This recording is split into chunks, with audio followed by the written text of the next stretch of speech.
रूस और यूक्रेन की जंग में एक भारतीय छात्र की मौत हो गई।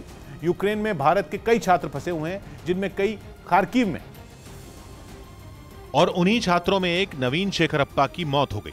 खार्किव में रूस की सेना बम बरसा रही है। भारतीय छात्र की मौत की वजह यही बमबारी बताई गई। कहा जा रहा है कि नवीन कुछ जरूरी सामान लेने बाहर निकला था और इसी दौरान वो बमबारी का शिकार हो गया। विदेश मंत्रालय की ओर से ट्वीट करके ये जानकारी दी गई कि खार्किव में रूस के हमले के दौरान भारतीय छात्र नवीन शेखरप्पा की जान चली गई। भारत सरकार यूक्रेन में फंसे छात्रों की वापसी के लिए जमीन आसमान एक कर रही है, लेकिन इन्हीं कोशिशों के बीच कर्नाटक के रहने वाले नवीन की मौत की खबर आई, जो उसके परिवार पर सितम ढा गई।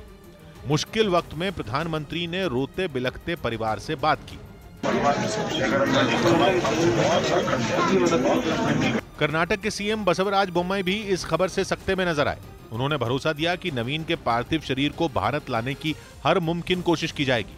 ಸಂಪೂರ್ಣವಾದಂತ ಮಾಹಿತಿ ಮತ್ತು can we recover the body ಅನ್ನೋದನ್ನ, ಯಾಕಂದ್ರೆ ವಾರ್ ಝೋನ್ ಇದೆ।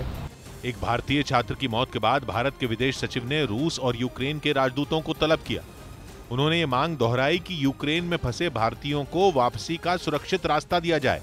वहीं यूक्रेन में फंसे भारतीयों को निकालने के लिए जल्द ही भारतीय वायुसेना भी मोर्चा संभाल सकती है। प्रधानमंत्री नरेंद्र मोदी ने एक दिन पहले ही एयरफोर्स को ऑपरेशन गंगा के लिए तैयार रहने को कहा था, जिसके फौरन बाद भारतीय वायुसेना ने इसके लिए अपनी तैयारी भी तेज कर दी और खबर है कि वो इस ऑपरेशन में अपने C-17 ग्लोबमास्टर विमान का इस्तेमाल कर सकती है। हालांकि अभी एयर इंडिया के विमानों का इस्तेमाल भारतीयों को यूक्रेन से लाने के लिए हो रहा है, जिनमें एक बार में 200 से 250 लोग ही लाए जा सकते हैं, जबकि C-17 ग्लोबमास्टर में इन विमानों के मुकाबले ज्यादा लोग वहां से निकाले जा सकेंगे। इतना ही नहीं, भारत से भेजी जा रही राहत सामग्री भी और तेजी से वहां पहुंचाई जा सकेगी। सेना के जवानों और हथियारों को ले जाने वाला ये ग्लोबमास्टर विश्व के बड़े मालवाहक विमानों में एक है, जिसका इस्तेमाल पिछले साल अफगानिस्तान में फंसे भारतीयों को निकालने में भी हो चुका है। आकार में बड़ा होने के बावजूद 4 इंजन वाला ये विमान कठिन जगहों पर आसानी से उतर सकता है और इस पर राइफल और छोटे हथियारों की फायरिंग का भी कोई असर नहीं होता।